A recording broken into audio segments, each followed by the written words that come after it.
sing. He had the most beautiful voice.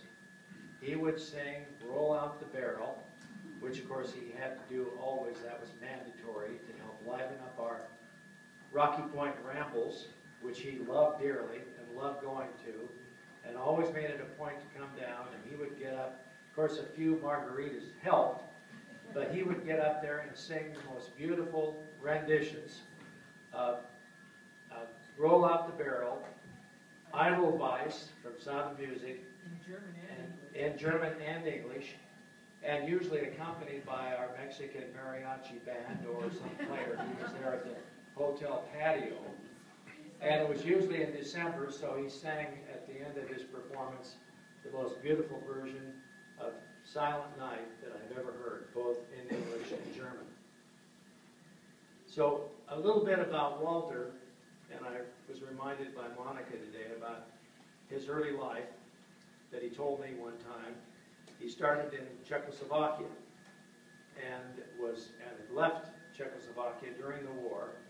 Following the war, and please correct me if I'm wrong, Monica, but following the war, he emigrated from Germany to the U.S. after being trained at the Mercedes-Benz operation. And I'm sure he must have been a heck of a student because they shipped him to the U.S. And he said he arrived here with $40 in his pocket and began to work for Mercedes-Benz in the U.S., in Denver. He rose from being a mechanic, roustabout, or whatever you would call him, at the dealership to becoming a Mercedes-Benz dealer in his own right. And eventually, with Monica's help, we met when she was 17 and 23. He was 23, she was 17. She had emigrated to Canada with her parents when she was 4. And that was another, this guy Walter was one of the luckiest guys who ever lived, because finding Monica and doing what he did with her help, he developed this wonderful dealership. He made enough money to be able to come to Sun City, buy the biggest house in Sun City, and that's true, own a condominium in Vale where they love to go skiing in the wintertime, and they love life entirely.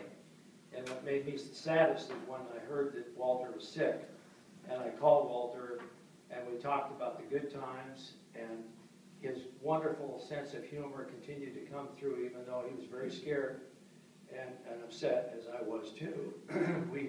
We talked a lot about all the fun that we had at Rocky Point, and he wanted to come with us to our Rocky Point ramble because I invited him. I said, "I want you to come. I want you to come." He said, "Bill," he said, "I would do it in a minute," but he said, "I've got to be on this damn chemotherapy." But he said, "I'm going to do it again." I said, "You're going to be with us when we go back, Walter." Well, Walter will be with us when we go back.